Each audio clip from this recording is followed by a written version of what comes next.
Anyway, Jerome Powell was talking, and he sort of did like the wink, wink, wink, expect some more severe raising of interest rates.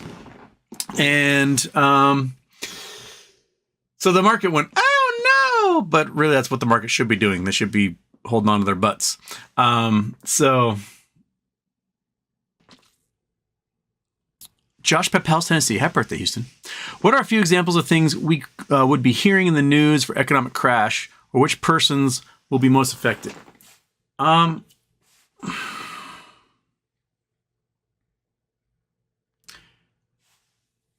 would look at lots of talk about home foreclosures, car repos, bankruptcies.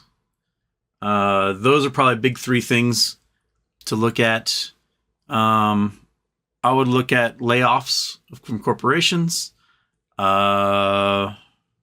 bankruptcies of corporations, especially right now, big real estate firms. Those ones are going to be like canaries in the coal mine. You know, those guys defaulting on giant loans, like you're seeing downtown LA, the $770 million in loans that were defaulted on. I would look at, real estate especially, because real estate's inflated. Interest rates are way too high, and people can't buy it. They can't use it. And commercial real estate is collapsing so hard. San Francisco has like 27 million square feet of empty retail space. It's like 30% of all the retail space or their commercial space. And they used to have 4% vacancy. Now it's in at 30. So these cities are desperately trying to figure out, like, okay, if we can't get people back into offices, maybe we could turn all these offices into apartment buildings. There's been more action on that in like LA. They're trying to start doing it in San Francisco. The only city that's really made a big move I've seen recently is Calgary, Alberta. They had something similar. It was like 30% vacancies, and they converted like 8 million square feet into condos and apartments. And people moved into downtown as a result of the flood of cheap housing and made downtown much more vibrant.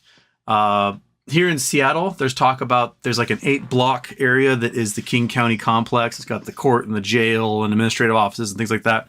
And they're talking right now about redeveloping that entire area. So they'd still have the administration and all those things in there, but with new structures that would have like tons of housing to increase drastically the number of people living in downtown Seattle, which has a pretty good number of folks that live down there. 30 years ago, it was like 25,000 people live in downtown Seattle, and everyone else was in sort of the outskirts around downtown. And now there's a couple 100,000 that live there. More housing units have been built in downtown Seattle in the last 6 years than in the previous 50. So they're building the housing. What they don't quite have yet is a lot of the support infrastructure. By that I mean like grocery stores, drugstores, things like that people who live downtown, you know, we don't have like a bodega culture in Seattle. So there aren't these like little mini marts everywhere for each block. I mean, that's what they have in Paris as well. It's like you go to Paris, every block is exactly the same.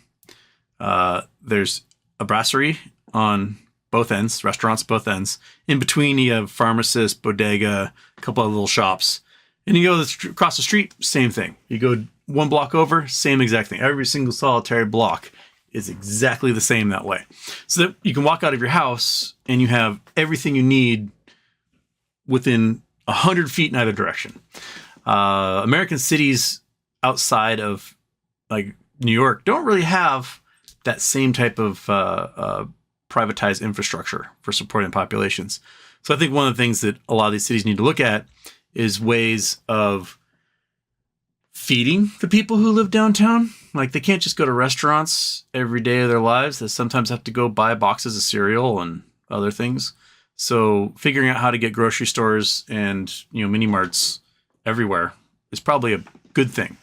Right now, though, because we don't have, you know, our national healthcare system, is that downtown areas are also where the services are for the homeless, and the homeless are everywhere, and that makes people, you know, not want to invest in building a new drugstore or grocery store or whatever, because theft goes through the roof because these people are desperate.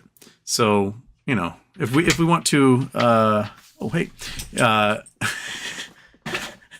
Scott's here. I grabbed my shit. I apologize. Woo! All right. Scott picked up his shit. No way. Get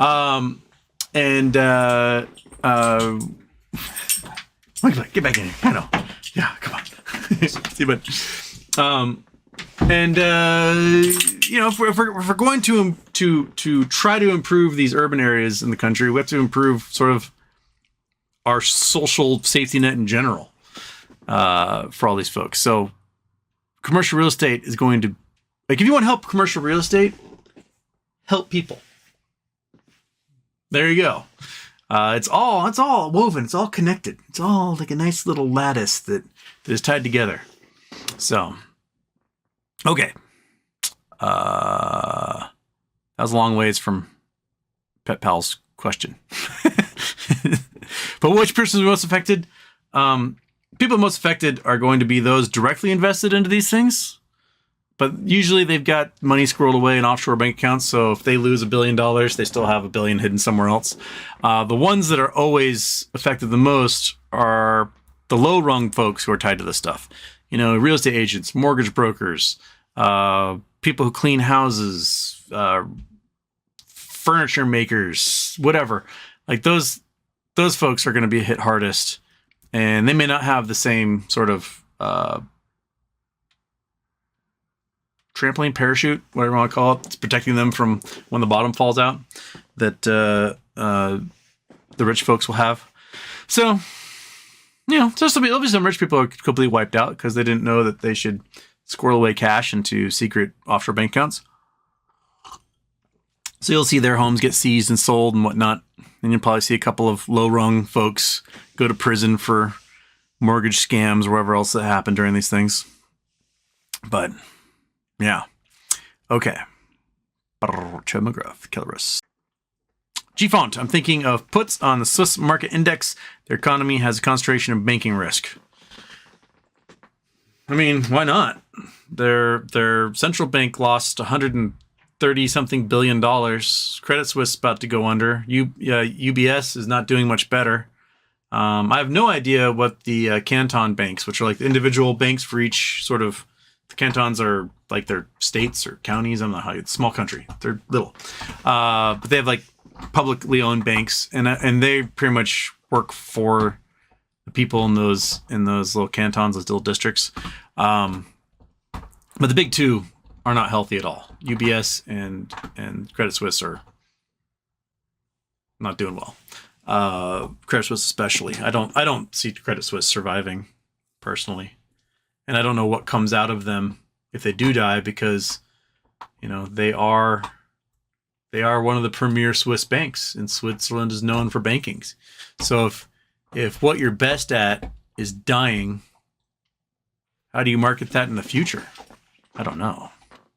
Don't know, G-Fund. So it might be. Seems like a healthy bet. Not financial advice, not financial advisor. Drew, I feel terrible that I'm hoping for a market crash. I'm 23. I'm already tired of adulting.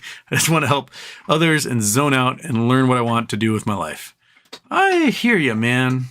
I mean, I felt like that when I was 23. When I was 23, that would have been 2004. We're a war everywhere. Yeah, I wasn't very hopeful. My elbow had been destroyed, so baseball career was over. And I got in salmonella, so I just lost a boatload of weight and couldn't put it on for like 2 years. So I was in rough shape when I was 20. 23 sucked. 23 was a crappy year. I hear you, man. I was working at Pizza Hut, and that sucked. Ugh. So, you know, welcome to being a jaded adult. It'll stick with you for the rest of your life. True. If we make a lot of money off MOAS, but then banks collapse, won't we be screwed either way? That is why you go to your once you get a bunch of money, you go to the personal banker at your bank and you say, hey, I'm a rich SOB. you know, have to do all sorts of things for me. And they will set up bank accounts that are all linked, right? So if let's say you have $20 million in cash, right? And each FDIC account is insured at $250,000. So that means 4 accounts for every $1 million. And you have to make 20 of those, or you have 20 million accounts, right? So you have to make 80 accounts.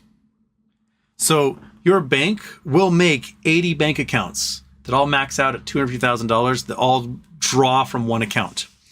And that way, each one of those accounts is insured for the $250,000 from the government. So if the bank does collapse, the government has to pay out on every single solitary one of those $250,000 accounts. So that's how you do it. You talk to if you ever get rich, talk to your private banker. They have systems set up for rich people who are like, if your bank collapses, what do I do? And they go, I got you. Because that's their job. They have to get you because they need the rich people. I bring Scott on camera. Scott ran away.